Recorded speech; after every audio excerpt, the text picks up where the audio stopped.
very rapidly in the area of genetic engineering, and we don't know what we're doing. Join us as we unravel the secret of life.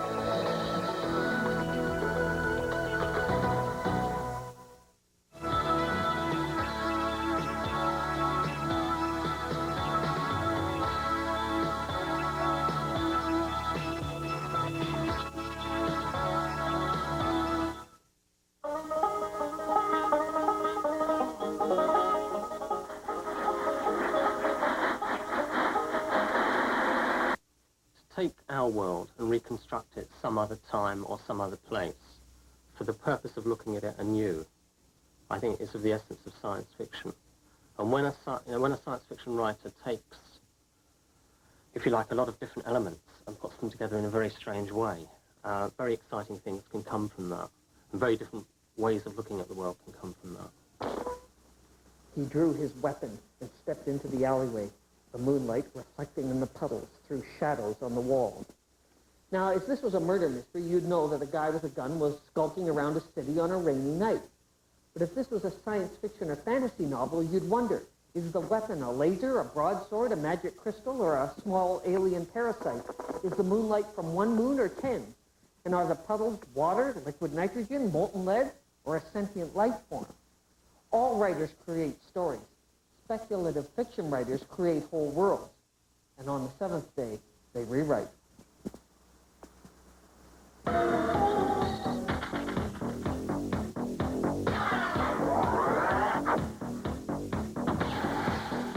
Rising anti-Semitism in Eastern Europe has voted the English-only sign. 40,000 tons of armed with PCBs blew up the ozone layer today.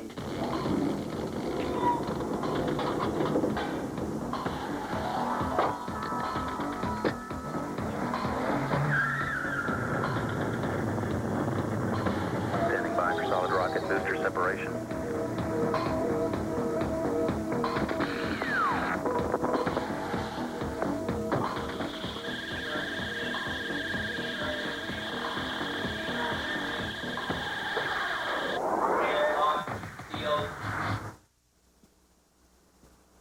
Chung Kuo is such an epic.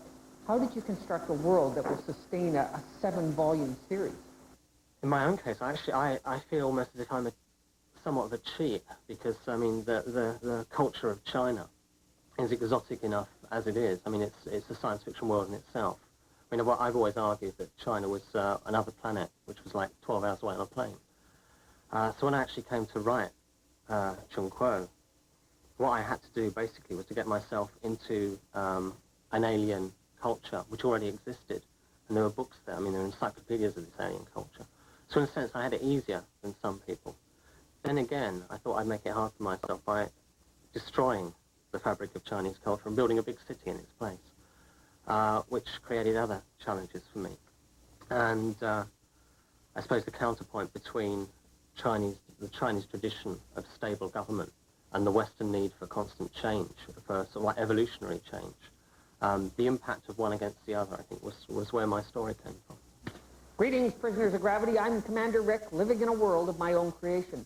I saw on CNN that some scientists built a high-tech petri dish in the American desert called Biosphere 1. They're going to spend a year in this sealed environment, recycling their air and water and food. If you have any questions, tell them to call. And then yesterday, my friends at Maxis modemed me up their city-building computer game, SimCity.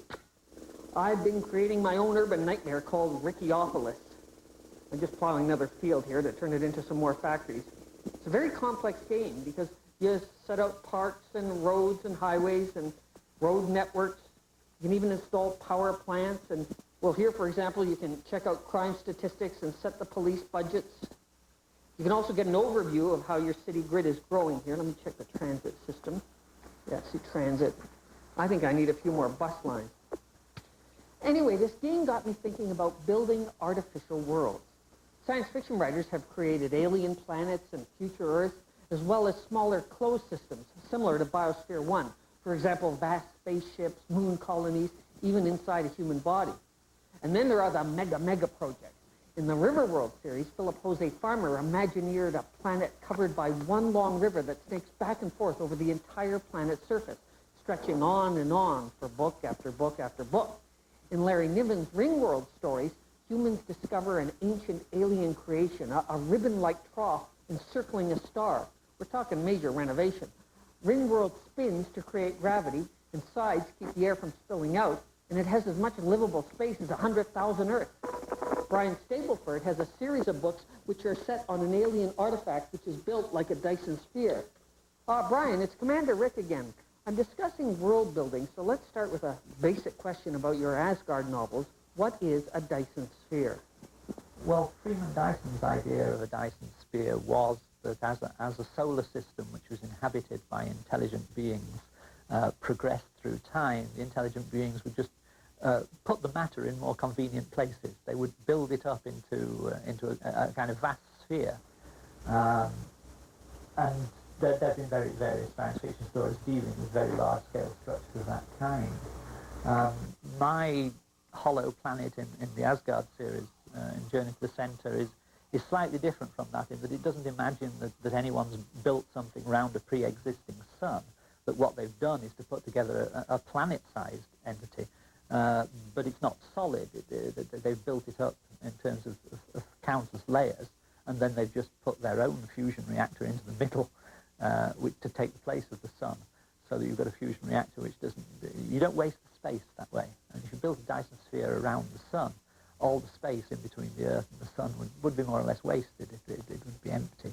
Whereas in my artifact, you can pack the land surface area equivalent to thousands of worlds into a relatively small space. Now, how important is it to have thought through all the intricate workings of your setting, especially with one as complex as Asgard? In building something like Asgard, you do need to do some basic structural planning. You do have to do the arithmetic, which tells you how big the thing is, and you can work out things like the mass, so that you can calculate the gravity gradients as they move towards the center. But as long as you know the basics of something like that, and can refer to those in a way which suggests you know what you're doing, you can fudge an awful lot of the rest. And indeed, I don't take the trouble to tell people exactly how strong the gravity is at various levels. I just remind the reader occasionally that it's declining as they get towards the center in the third volume. And that way, you have the authority to tell the reader things based on the work you've initially done, but you don't really have to do a great deal of elaborate, very detailed work. So long as the plot doesn't focus on it. Well, that's right, yes. But you're in control. Right. You have the power to determine what the plot's going to focus on. And in a sense, if something is going to prove difficult, you just don't have anybody looking that direction. So that you have a contract between writer and reader which allows the writer to get away with certain things, providing he's prepared to do certain others. And I hope I honor that contract in a reasonable way. I'd say so. Thanks, Brian. I talked with John Clute, noted SF critic and the associate editor of the Science Fiction Encyclopedia, and I asked him to pick a couple of the best examples of world building in SF. World building.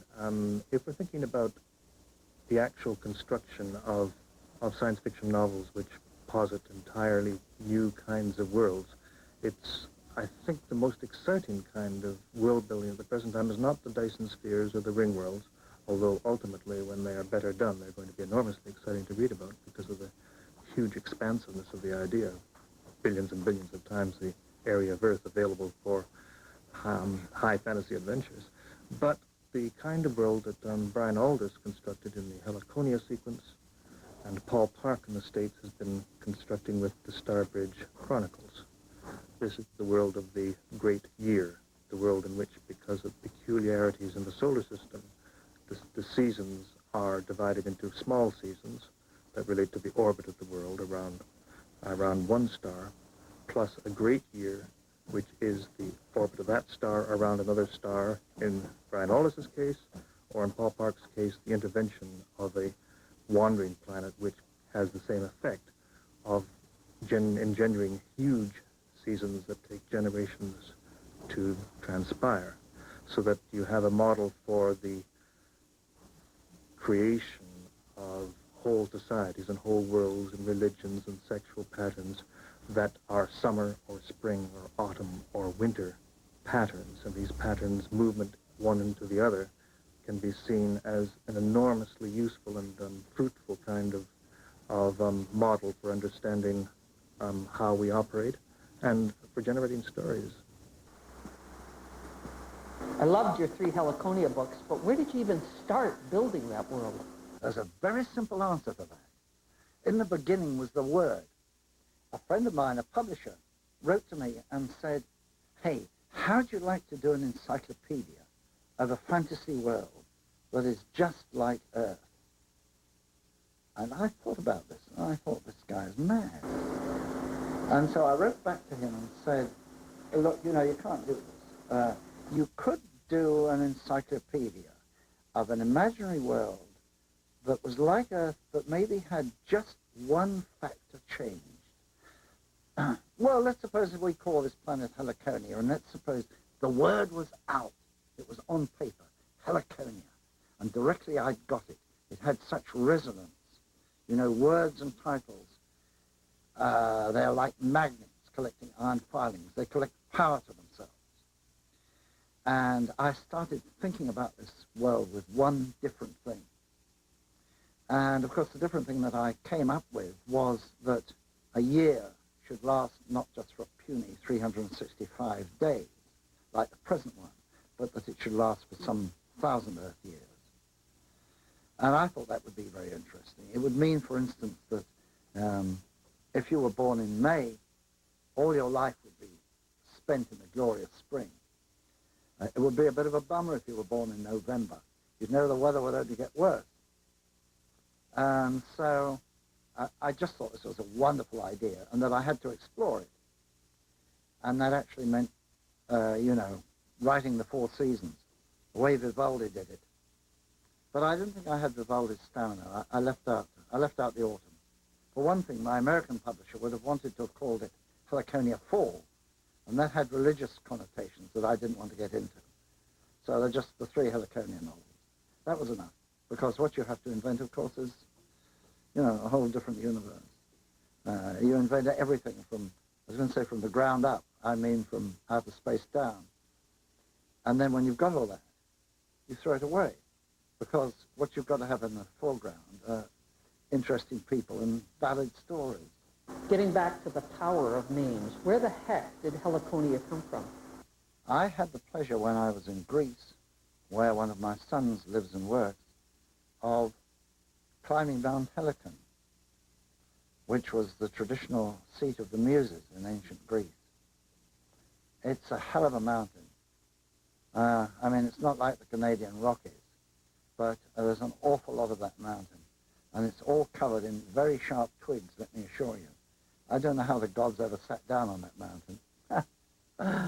But I liked the word Heliconia, and I saw that with an extra L in it, it would be a holophrastic word looking both ways, towards heaven and towards hell. I thought it was a beautiful name, and I liked the classical connotations. And once I'd written it, I couldn't get rid of it. I had to write the novel about it. I wanted to know what happened there. So you've settled on a name for your baby. What do you do next? Do you construct the buildings or drop the legal system? I'm still curious as to how you actually go about building up the place. I don't know how I do it. It's a miracle, isn't it? No one can explain it. You just, you sit on your ass for 7 years and do it, you know? You like doing it. It's what you do well. You know, I can't play the guitar, but I can work the typewriter. And I'm not very good at thinking in the abstract, but when I am writing, while I'm in the saddle and working those keys, then ideas flow very readily. And you find the language and the characters and the story that do the job. Or so you hope. So you hope.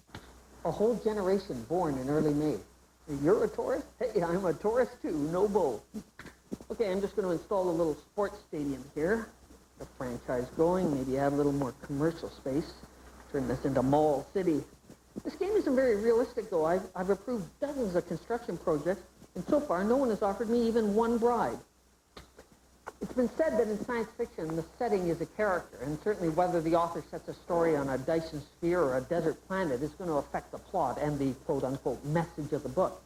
James Blish's award-winning short story Surface Tension is a space travel story set in a puddle. Keewatin Dewdney, in his book The Planiverse, proposed a two-dimensional reality. I guess the big breakthrough in entertainment would be watching 2D movies. Wow, you should have seen it. The lines had such height. After the location is set, the writer develops the people, the architecture, the culture, and so on. A friend in Control talked to M. John Harrison about how he built Vericonium, a world he used for several novels and a pile of short stories. There are two ways of building worlds.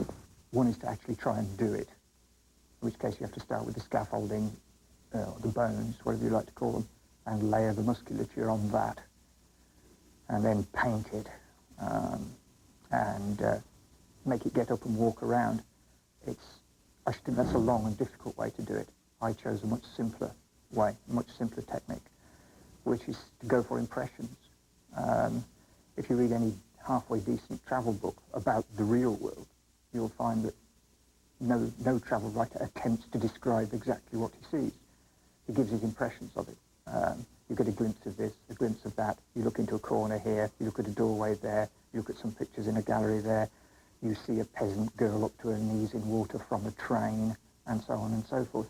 This gives you the idea that the author's been there and seen it, but he hasn't told you everything. For me, that's how Vericonium was built. What it was built from is probably more interesting even than the method. It was built from, as I say, a pinch of this and a pinch of that, mainly Paris of the 1890s, a little bit of Austria during the secession, a little bit of Vienna, a little bit of Berlin between the wars, a pinch of this and a pinch of that. What it never has been is genuinely medieval. Most people think of the first two Vericonium books as medieval. If you look at them, it's certainly not the case. Clive Barker took a route similar to John's of postcards and snapshots to reveal the many strange worlds of his latest outing, Imajica. There's a point in Imajica where your hero Gentle travels to one of the dominions, but when he's in this fantastic new world, he complains about how hard his bed is and how he hates the food. It's like someone taking a vacation to Mars and talking about how clean the washrooms are. That observation comes out of the fact that, in a sense, I, the writer, and hopefully the readers who come with me on this adventure, are tourists in this landscape.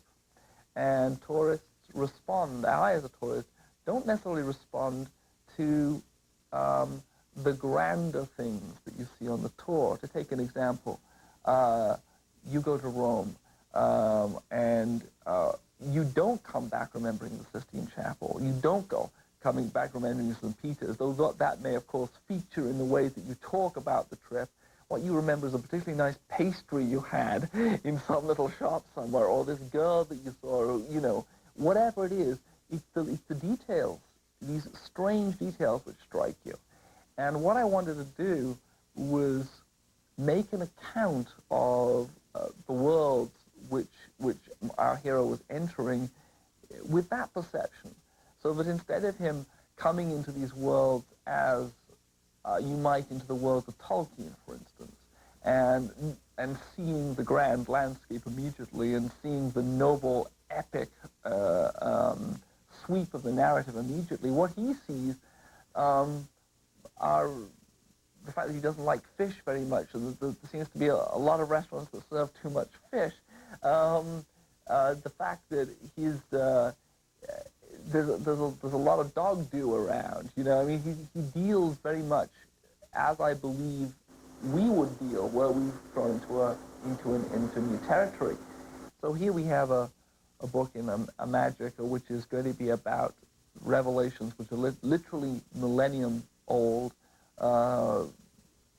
relationships which have been going on for hundreds of years, where we're eventually going to confront the Godhead himself, itself. And what it's really about is fish and dog do.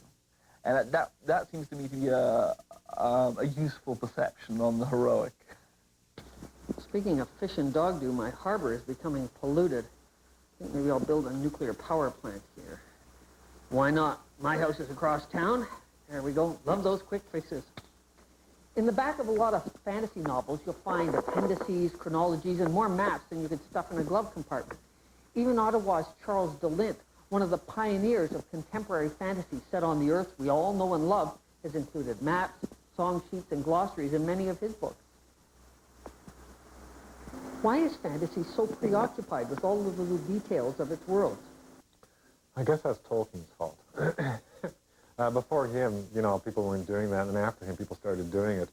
I did it in a few of my earlier books. Particularly, I guess the two that sort of stand out most in my mind are Moonheart, which had the only appendix was the weird, and it was just because I'd spent the time putting together the system, this fake oracular system, and I didn't really use it that much in the book, so I was just using the appendices instead. And then in The Little Country,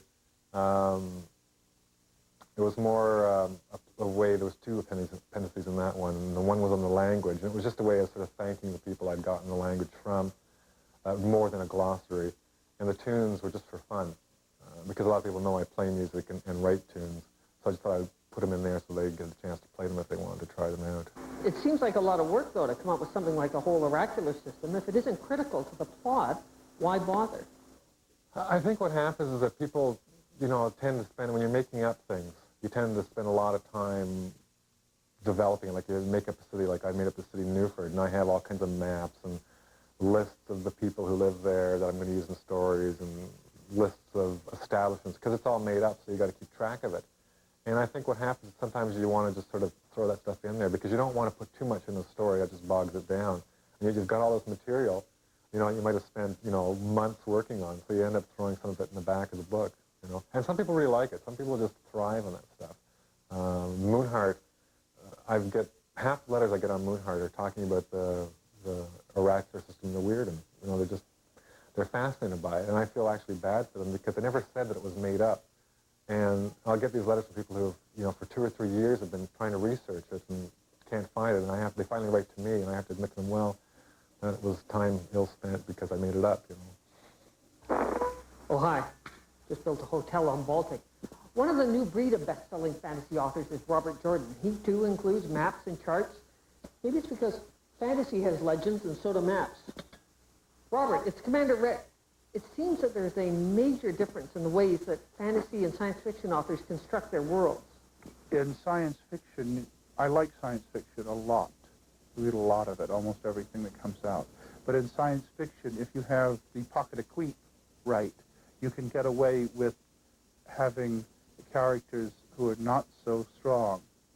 But that's because we believe that one day we will have this technological level, we will be able to do this, whatever it is.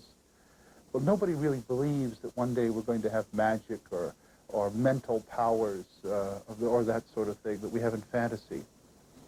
So to make the belief come true, to make the suspension of disbelief happen, you have to make the world so real, so touchable that you are convinced that this world really exists. You have to make the people so believable that you say, I know this man. I went to school with him and I used to date her. I know these people. And that's what the reader has to feel, not the writer. Right. One of the things that I thought gave real life to your characters was that you gave them past. There was a sense of history. I believe that the reason the Wheel of Time has a feel of reality to it is just that the history has a feel of reality. And that comes out of my study of history. So how fully realized is the world in your books before you start to write? I know the high points. I know the basic mythologies that I want to follow, that I want to echo, or mythological stories. I know who I want to have end up relating to who loves who hates whom, but the details in between I leave free. because there are certain serendipitous influences that come in when you leave yourself that freedom, and some of the better minor story elements have come out of the fact that there was this freedom of how to get from this to that, and suddenly something wonderful happened. Thanks, Robert. I'll let you go. I'm sure you got things to do, people to meet, worlds to build. Oh, I know who else I talked to about maps and stuff. Nancy, run the Mercedes Lackey quotes while I install a subway system in Rickyopolis. I've been working on the railroad all the live long day. What is it about, especially in fantasy, the idea of including maps, family trees, deeds to castles? Why do you think readers want these worlds to extend beyond the pages? I have no idea why they want maps, because I hate maps. I really detest and despise maps. Thank God I'm married to a wonderful artist who does my maps for me, prying the information out of me with large, sharp objects. I think the readers want maps and family trees and chronologies so that they have a point of stability and a point of reference. Obviously, we have those things in our world. You can go out and you can buy a map of anywhere. You can get the family tree of the House of Habsburg. You can get the chronology of the kings and queens of England. It gives them a point of reference and a point of stability that is the same as we have in our world. We think in terms of blocks of time. Humans are just made that way. So, as a species, because we block things out, people like to be able to block out their fantasy worlds as well. Is that why we get so many series in fantasy? Lazy writers saying, I spent 10 years laying out the laws and the customs and the characters. I'm not going through that whole process again. I don't think so. Readers love series. Readers love series in part because they don't have to refamiliarize themselves with the world all over again. You can do things with the same world. Look at the diversity on our Earth model. Animals run the gamut from the shrew to the duck-billed platypus, for heaven's sakes. Can you think of anything more alien than a duck-billed platypus? A mammal that lays eggs and has poison spines on its feet? There is certainly enough diversity that you can build into a world that you are working with that it is not laziness. It is anything but laziness. It does, however, give you a very useful starting point and a point of continuity for your readers. And if you ask any editor, they'll tell you they adore series books. They wish there were more. Yes, save the world. Recycle, reuse, and reduce. The problem is that a lot of fantasy worlds, unlike Earth, are one ideal world. You get a whole planet full of duck-billed platypuses and nothing else. For worlds with the complexity and richness to stand up to more than one book, check out Tolkien's Middle-earth and the Lord of the Rings series, or C.S. Lewis's Narnia books, or up to a point, Frank Herbert's Dune series. All great examples of how setting affects action and character. And, oh no, there's a monster on my island here. Come on, into the water you go. Bulldoze the little devil here. Probably too much radiation, that's the problem. Uh-oh. Oh, great. Now I got an earthquake going. There goes the neighborhood. Attention, citizens of Rickyopolis, this is your mayor. Do what I've done. Get in your car and flee into space. Geez, the town looks good from here, doesn't it really? I see traffic's backed up under the crushed bridge. Hello. Talk Thursday. We'll see you then on Second Nature.